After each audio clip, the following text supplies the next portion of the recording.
Welcome to Football with Cheese. I'm not always going to do Thursday videos. I'm going to try to do at least 4 videos a week. And my Thursday videos, I think, are going to be more team specific because some teams just have a lot going on. And one of the reasons I want to do a Packer video is I've been writing articles. I'm not going to say the publication. And I spent about 3 or 4 hours writing this article all about Tucker Kraft, only for someone else that writes for the publication to write a very similar article. Mine was a little more in depth. Hers was more stuff you can find on Google.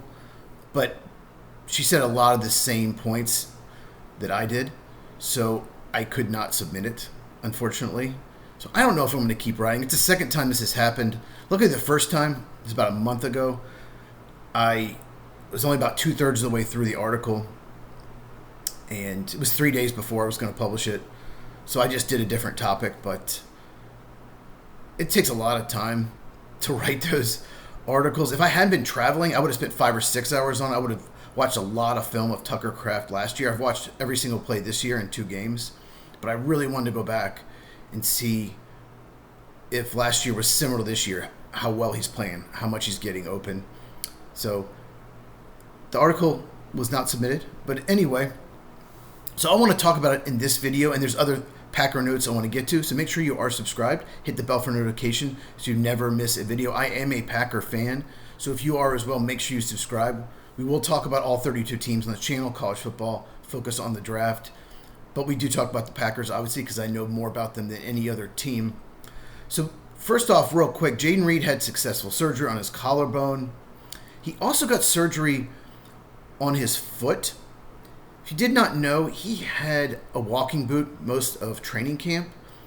It just says here he had surgery on his foot. I think it was a stress fracture. It's one of those injuries that if you don't get surgery, it could linger. But if you do, you're going to miss several months. But it's a smart move. Get surgery on both. I think the collarbone injury, you're out for a few weeks longer than the foot.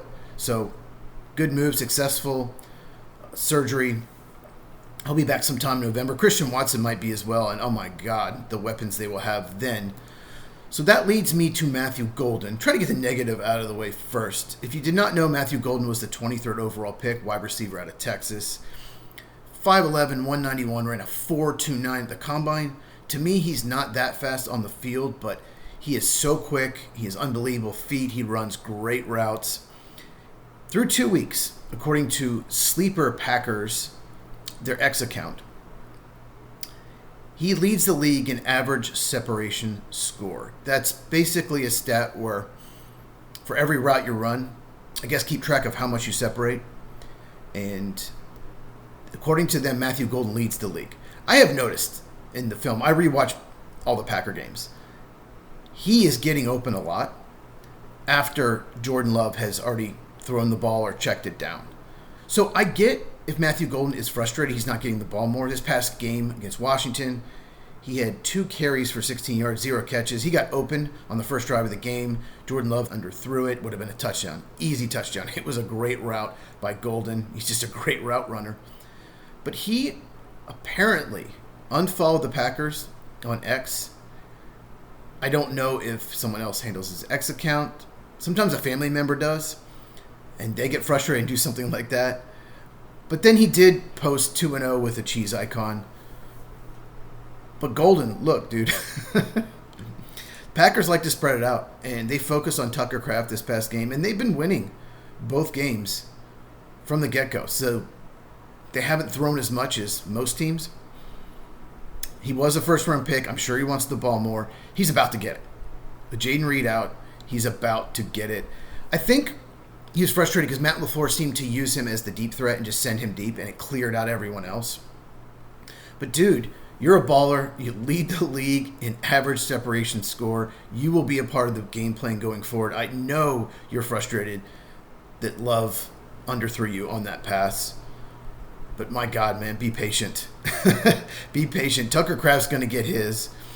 And, Dontavian Wicks is going to get some. Romeo Dobbs is going to get some. Just be patient. You are so dynamic, so explosive. And hopefully there's no rift there. Hopefully he's not being petty. That just worries me a little bit, that if something doesn't go his way, he's going to be petty. So Tucker Kraft, that's what the article was all about. So far this year, 3.26 yards per route run, first in the NFL among tight ends. This is all among tight ends. 14 yards per target, first. 17.5 yards per reception, second. 73 yards after catch, second. 9.13 yards after catch per reception, second. He led the league last year. It was 9.6, which was so much more than second place, which is George Kittle at 6.8. That's how good Tucker Kraft is. And Matt LaFleur, thank you. Thank you for finally getting him the ball. I was so worried after week 1 when he had 3 touches, 1 carry for 3 yards, 2 catches for 16 yards. Did have a touchdown. But Matt LaFleur said this at the end of the year: we got to do a better job, I would say, featuring the tight end. I think it's on us to make sure we find Kraft. He said him, but he meant Kraft. And feature him, because when he gets the ball in his hands, you feel him. They need to do even more. He got 7 targets, 6 catches for 124 and a touchdown. He needs 10 touches a game, in my opinion, or 10 targets. Throw a couple screen passes, because he's so dynamic after the catch, and he's like 255 pounds. He's so hard to get down. He fell in the draft to the 3rd round, if you did not know. 2023 draft, 78th overall. Well, first of all, it was a great tight end class. The best tight end class I think I've ever seen. But he played at South Dakota State. If he played for Alabama or Ohio State, he might have been a first-round pick. And he was injured his senior year. He only had 27 catches for 348 yards. But his combine was unbelievable. His RAS, relative athletic score, was 9.68, which is 96th percentile among tight ends since 1987. That's better than Travis Kelce. That is how athletic he is. And good things just happen when he has the ball, just like LaFleur said. I have been complaining about this, just as my parents, for over a year now, for a long, long time. And I was worried after week 1. The worst thing they can do is just be like, oh, okay, well, Romeo Doubs needs his, Matthew Golden needs his, Dontavian Wicks needs his. But the worst thing they can do is give him 4 targets in this next game against Cleveland. He should lead the team in targets. Now, Matthew Golden obviously needs to get his, but just think about this. Matthew Golden and Tucker Kraft are the most talented receivers on that team that are healthy. Jayden Reed and Christian Watson are extremely talented as well. It's a very talented group. And I love Dontavian Wicks. I love Romeo Doubs. They're good route runners. But they are not as dynamic as Golden and Kraft. They need to feature those 2 guys. So we will see what happens. Matt LaFleur, I think he watches this because he got Tucker Kraft the ball more. I kind of bitched at him after week 1. But Tucker Kraft has the potential to be special. Not good, special. Get him the ball and then extend him when the season ends, when he's eligible. A couple more things I want to get to. Let's talk about Keisean Nixon real quick. We mentioned him in the Week 2 recap video, but his stats are just incredible. I think he's the Pro Football Focus #1 rated corner. You know I'm not a big fan of PFF, but still, that's impressive. He's had 6 targets this year. He's allowed 1 catch for 9 yards and 5 pass breakups. Let me repeat that. He's allowed 1 catch and broken up 5 passes. He's been very aggressive, and defensive coordinator Jeff Hafley, I've noticed their corners are much more aggressive this year. Carrington Valentine has also been more aggressive.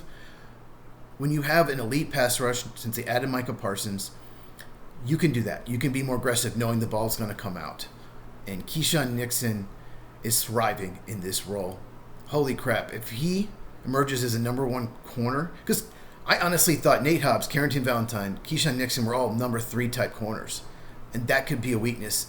So far, it's been a strength. All 3 have looked very good. This defense could be insane. And we already know how good the offense is. I haven't even mentioned how well Jordan Love and Josh Jacobs are playing. Offensive line, they do have some injuries. Looks like Aaron Banks is going to play, at least he says, the left guard. Zach Tom might not play. Right tackle. He hurt himself on the Aiden Hutchinson penalty where he shoved Jordan Love. You're not allowed to just go after the quarterback on a turnover. It was called back with a penalty. 2 penalties on the play. But if Zach Tom doesn't play, it really weakens the offensive line. He's one of the most underrated right tackles in the game, and you're going against Myles Garrett. Now, they're going to double team Myles Garrett probably the whole game and chip him with a running back as well. You have to. He just impacts the game so much. He's so good. But even so, with that, not having Zach Tom will hurt. He still could play. I think it'll be a game-time decision, but that is something to watch in this game. One more thing I want to talk about with the Packers is Quay Walker. There is a Packer writer named Jason Wilde. I don't know if he writes much anymore. He does a radio show with Mark Tosher, former Packer right tackle. And he said on that show that the Packers are trying to extend Quay Walker, their middle linebacker, and there's an offer on the table. He also said it was close-ish, so not close, close-ish, whatever that means. But another Packer writer has reported that the Chargers offered a 4th-round pick and the Saints offered a 5th-rounder for Quay Walker. If you are new to the channel, I am not a fan of Quay Walker. He should not be extended. I would have absolutely traded him. They should have the Chargers' 4th-round pick right now. Absolutely. He's very athletic. He's very explosive. He can fly to the ball. However, he has some of the worst instincts of any linebacker in the NFL. He's a step slow.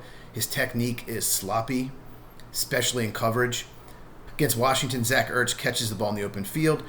Quay Walker was in coverage. He takes a terrible angle, awful technique, trying to stop him, completely whiffs. And Zach Ertz is not what he used to be. He's not one of the elite tight ends. You know, he's not going against Tucker Kraft or George Kittle. Let's put it that way. And Quay looks so terrible on the play. Easy touchdown for Washington. Should never have been a touchdown. He makes that play. Washington probably ends up with a field goal. I think this would be a huge mistake to extend him. The Packers' cap situation does not look great next year anyway. And you can do better. Analytics really don't like him. And I just don't understand why they would do this. If you did not know, they didn't pick up his 5th-year option. He was a first-round pick 3 years ago. So I expected the Packers to either shop him or let him walk at the end of the year. What do you think about Quay Walker, Tucker Kraft, Matthew Golden, Keisean Nixon, anything we talked about? Make sure you are subscribed, hit the bell for notification. If you like this video, please give me a thumbs up. It really helps out the channel.